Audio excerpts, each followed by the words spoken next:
किसी भी चीज को समझने के लिए सबसे पहले मन को शांत रखना चाहिए और फिर काम पर ध्यान देना चाहिए, क्योंकि हम मन से ही प्रश्न खोज लेते हैं और मन से ही जवाब देकर बैठ जाते हैं। भगवान कृष्ण ने मन को शांत रखने के लिए दो चीजें बताए हैं। भागवत गीता में भगवान श्री कृष्ण कहते हैं, मन का बेचैन होना उसका स्वभाव है। हमारे मन को लगता है कि अगर वह अलग अलग बातों के बारे में सोचता रहेगा तो हमें आने वाली हर मुश्किल और मुसीबत से बचा लेगा, पर ऐसा होता नहीं है। हम अपने जीवन का काफी अधिक समय सोच विचार करके परेशान होने में निकाल देते हैं। भगवान श्री कृष्ण कहते हैं कि मन का यह स्वभाव बदलना मुश्किल जरूर है, लेकिन असंभव नहीं है। अच्छा, अब आप एक बात बताइए, क्या आप कौ को कह सकते हैं कि वो काव काव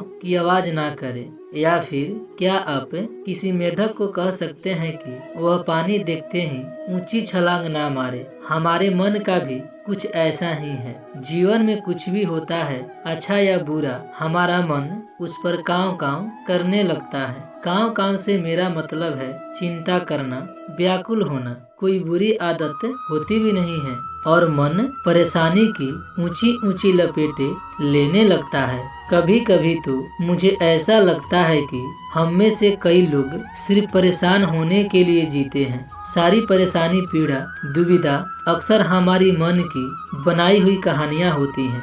भगवान श्री कृष्ण हमें हमारे मन को शांत और स्थिर करने के लिए दो उपाय देते हैं। पहला, ध्यान लगाना या मेडिटेशन करना। दूसरा, वैराग्य भाव सीखना। अब ध्यान या मेडिटेशन शब्द सुनते ही आप में से कई लोग कहेंगे कि आप आंख बंद कर सांसें अंदर बाहर नहीं ले सकते। यहाँ हम सब गलती कर बैठते हैं। मेडिटेशन या ध्यान का मतलब सिर्फ आंख बंद कर बैठना नहीं होता। मेडिटेशन का मतलब होता है अपना पूरा ध्यान किसी चीज पर लगाना और उसे हटने नहीं देना। अगर आप रोटी बना रहे हैं तो सिर्फ उस बात पर ध्यान दीजिए। अगर आप पिक्चर देख रहे हैं तो अपना पूरा ध्यान पिक्चर पर लगाएं। यह मत सोचिए कि पिक्चर देखकर आप अपना कितना वक्त बर्बाद कर रहे हैं। जब आप जीवन के हर छोटे बड़े काम को पूरे ध्यान से करते हैं तो आपका जीवन ही एक मेडिटेशन बन जाता है। ऐसे जीवन में शांति, स्थिरता, साहस और सफलता का होना अनिवार्य है। वैराग्य भाव दूसरा उपाय है। वैराग्य का अर्थ यह नहीं कि आप सब कुछ छोड़कर जंगल में जाकर बैठ जाएं। वैराग्य का सच्चा अर्थ है कि आप जो काम कर रहे हैं उसका क्या नतीजा या रिजल्ट निकलेगा उसकी चिंता ना करें। जैसे अगर आपने कोई इंटरव्यू दिया, आप यह कह सकते हैं कि पूरे मन से तैयारी करें और अपना बेस्ट देकर आ जाएं। वह नौकरी मिलना या ना मिलना आपके हाथ में नहीं है। इस नतीजे के पीछे अलग अलग चीजें हैं जो आपके बिल्कुल कंट्रोल में नहीं।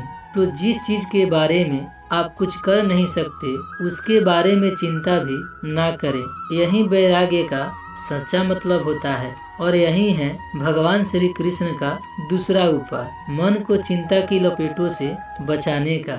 याद रखिए, आप पूरे के पूरे इंसान हैं। समझदारी, संयम और कुशलता से भरे इंसान। आपका मन जब भी कौ की तरह अलग अलग बातों पर आपको परेशान करने लगे तब अपने मन को भी प्यार से समझाइए और शांत कर लीजिए। बस अपने ऊपर विश्वास रखिए कि आप कभी अपना बुरा नहीं होने देंगे।